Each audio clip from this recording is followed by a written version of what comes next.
چلیے میں نوجوانوں سے کہتا ہوں, بزرگوں سے بھی کہتا ہوں, چلیے ایک پریکٹیکل کیجیے آپ صرف 1 مہینہ, اونلی 1 month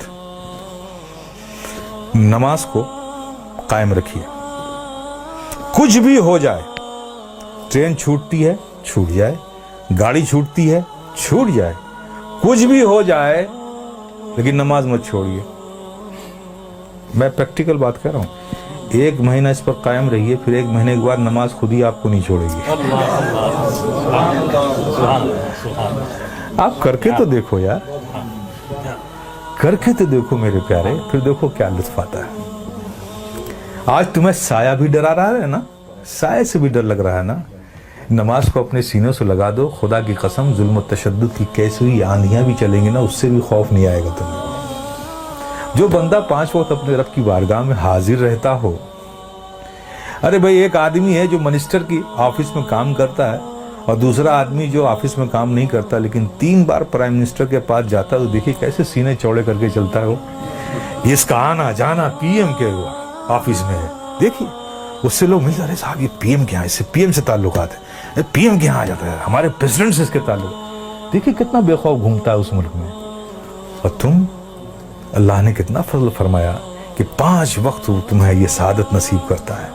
میرے بندو آؤ میری بارگاہ میں, جب تم کھڑے ہوتے ہو تو میں تمہیں دیکھتا ہوں, تمہاری عبادت, اور ایسی حالت میں کھڑے ہوتے ہو, ایسی حالت میں کھڑے ہوتے ہو. چونکہ میں دیکھوں گا نا, تو میں جسے دیکھوں اس کی حالت بھی تو ویسی ہو.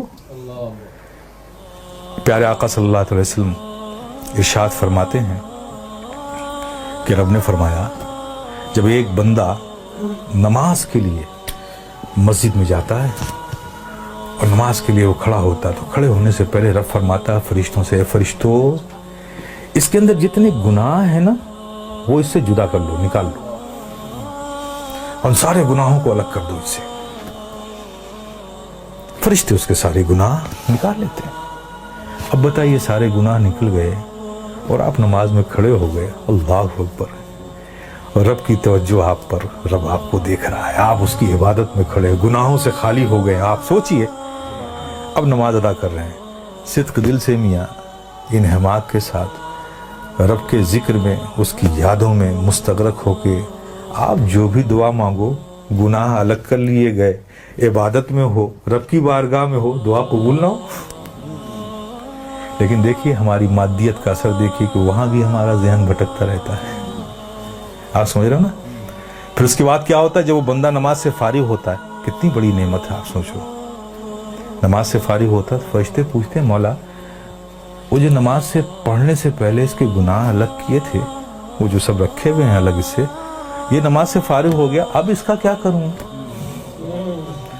اب اس کا کیا کروں. تو رب فرماتا ہے, جب تم نے الگ کر لیا ہے تو الگ ہی رہنے دو.